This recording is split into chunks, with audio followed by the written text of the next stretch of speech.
Hai sahabat-sahabat Guru Singa dimanapun kalian berada. Semoga kalian semua sehat selalu ya. Hari ini saya akan menceritakan sebuah kisah tragedi yang menimpa satu keluarga karena bunuh diri di 2008, tepatnya di Jalan Ngagel Jaya 28 Surabaya.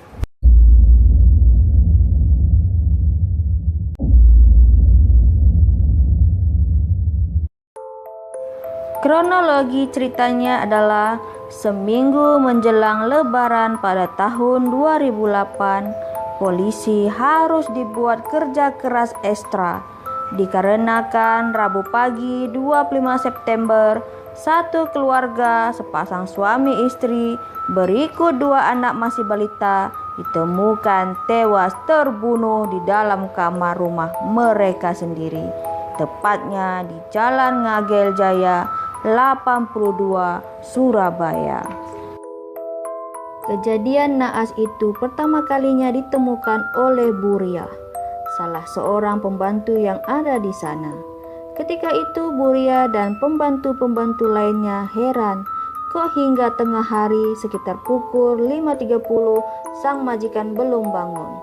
Padahal biasanya pukul 4.30 sudah bangun, kata Siti Humayyah, seorang baby sister di rumah itu. Karena Buria penasaran, kemudian ia mencoba melongok ke dalam jendela kamar. Baru saja menyingkap gorden jendela, Buria langsung berteriak histeri dan kemudian menangis sejadi-jadinya. Butuh waktu beberapa menit sebelum Buria mengatakan kalau dirinya melihat Yanuar Sepanus 37 tahun, nama majikan prianya, tergeletak bersimbah darah. Kemudian buru-buru sejumlah pembantu dan karyawan yang ada di situ langsung menghubungi polisi yang kemudian segera datang. Aparat kepolisian harus mendobrak dulu pintu kamar tersebut. Setelah terbuka, pemandangan yang terlihat sungguh menyayat hati. 4 mayat bergeletakan dengan bersimbah darah. Yanuar Stepanus, sang juragan dan pemilik rumah, tergeletak di bagian paling barat kasur dengan bercelana pendek dan kaos hitam. Di pergelangan tangan kiri ada 2 luka sayatan, luka tusukan di bagian perut hingga ususnya terburai, dan 2 luka sayatan di leher. Sebilah pisau kecil tergeletak di atas perut Yanuar, dan sebilah pisau daging terletak menempel di paha pria yang sehari-harinya bekerja di pabrik kopi kapal api tersebut. Persis di samping kanannya tergeletak Yonatan Jansen Sutanto, anak pertama Yanuar yang masih berusia 5 tahun. Lehernya terkoyak karena digorok. Di sebelah kanannya lagi tergeletak dalam keadaan tertelungkup, yaitu Christopher Kevin Sutanto, si bungsu yang masih berusia 3 tahun. Sama seperti kakaknya, lehernya menganga setelah digorok, namun lebih lebar dan sebagian tulang lehernya agak rompal. Sementara itu Saniwati, istrinya, terlentang di sisi berlawanan dengan posisi tidur Yanuar dan kedua anaknya.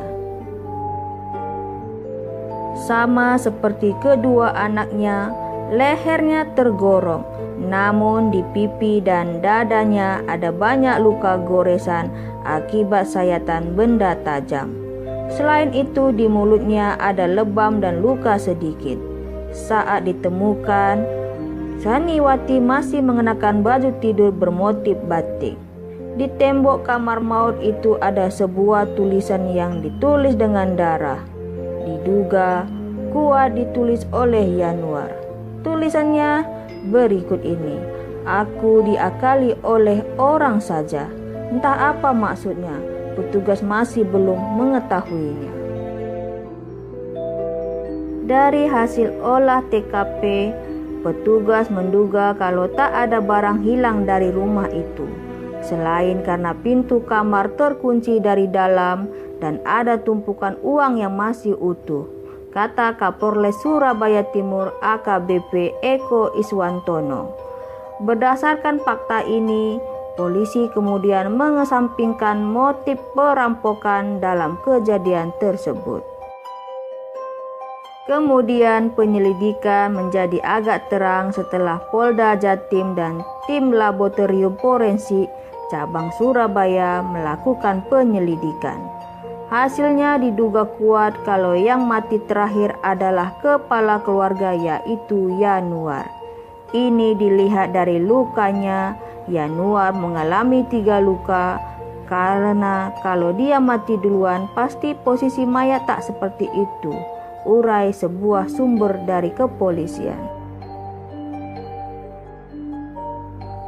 Inilah yang memunculkan dugaan kalau Yanuar menghabisi anak dan istrinya terlebih dahulu, baru kemudian ia bunuh diri. Dengan kondisi TKP seperti itu, yaitu terkunci dari dalam dan tak ada barang yang hilang, maka kemungkinan paling besar adalah seperti itu.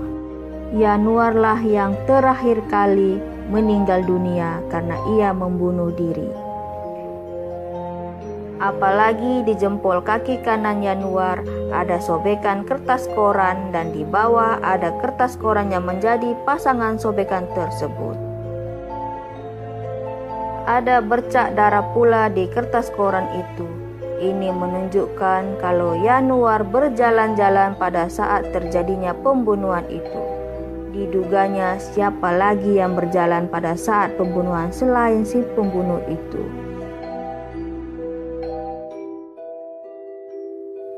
Dari fakta-fakta ini, polisi kemudian merekonstruksi dugaan apa yang terjadi pada malamnya.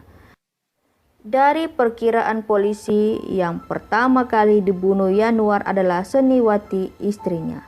Secara logika, tentu saja yang dibunuh pertama tentunya orang dewasa.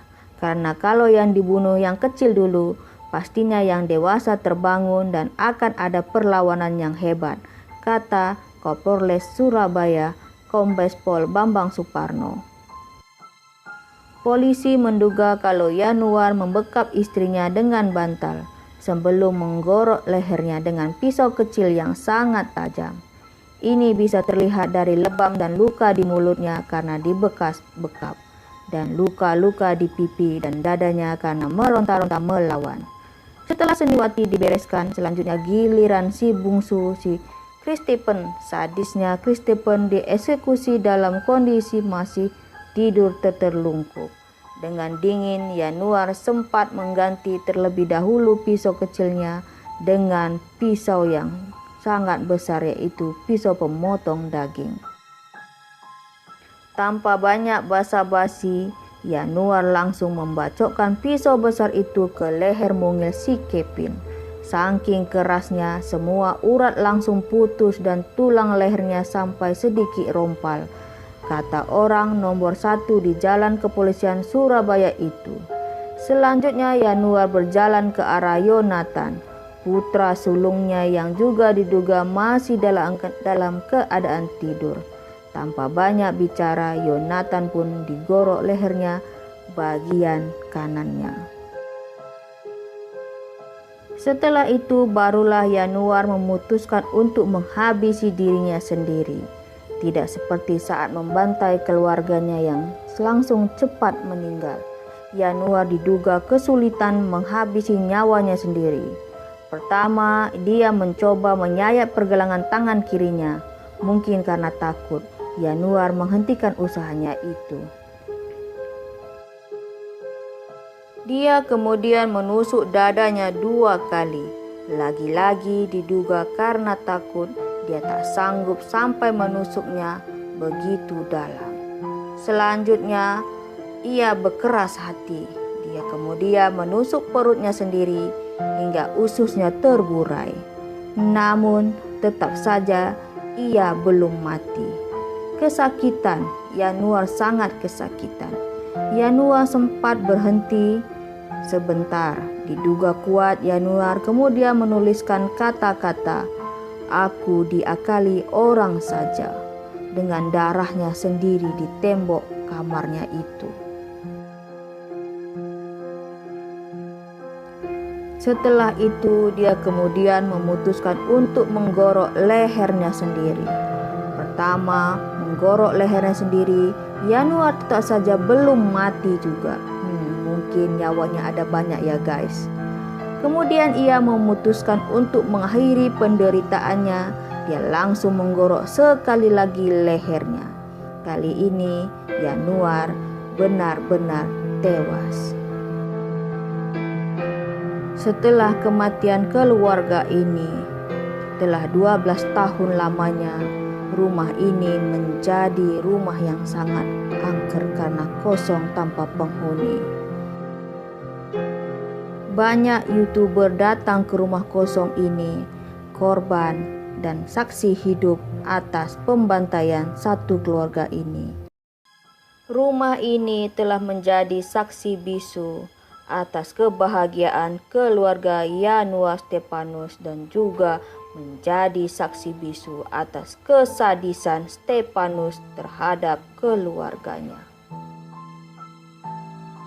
Bagaimana menurut kalian kasus ini? Sila komen di bawah ya.